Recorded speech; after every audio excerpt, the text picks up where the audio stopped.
өмір сүру үшін адамдар мен нәрселерге емес, мақсатыңызға тәуелді болыңыз. Альберт Эйнштейн. 4 бақыт гормоны бар: дофамин, эндорфин, окситоцин, серотонин. Бүгін дофамин гормонына тоқталамыз. Біз бұрын қалған білімдерімізден дофамин гормоны бізге бақыт, қуаныш сезімін уақытша ғана сыйлайтын уәде гормоны екенін білдік. Енді барлық адамдар бақытты болғысы келеді. Және не жасап жатырса да бақытты болу үшін жасайды. Сондықтан да бұл гормонның әрі қарай құпияларын ашып бастайық. Біз арман мақсаттарымызға жетелеп отырады бұл дофамин гормоны. Және сол мақсаттарға жету жолында істерді жасауға бөлінетін гормон. Және үнемі бізді алға қарай жетелеп отырады.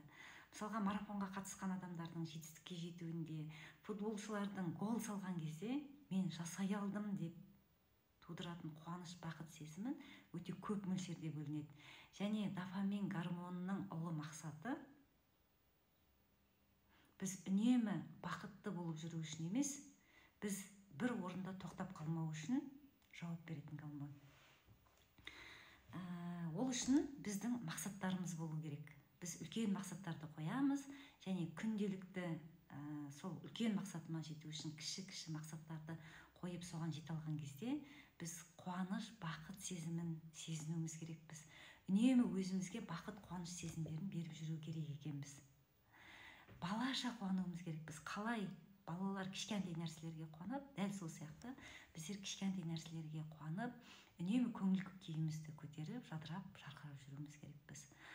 Мысалға, ұйқыдан тұрған кезде күліп, жадырап, жарқырап, жымиып, тағы бір күнді атырғанымызға алғыс айтып, осындай бақыт, қуаныш гормонын сезініп жүрген кезде, сезінбейтін болсақ, онда ми өз-өзіне проблема іздеп бастайды екен. Адамдардың тәуелділікке ұшырап кететіні сондықтан. Тәуелділіктерден біздің ағзамызға, денсаулығымызға зиянды нәрселерден іздеп бастайды екен. Сондықтан да ол қайта көп мөлшерде талап етіп тұрады.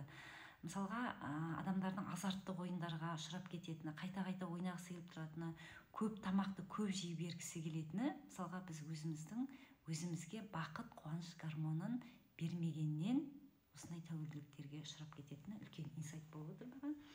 Және ол үшін біздер үнемі мысалға жан ұямызда жиналған кезде бәріміз жетістіктерімізді айтып, қуанып, бақытты сезініп жүрейік.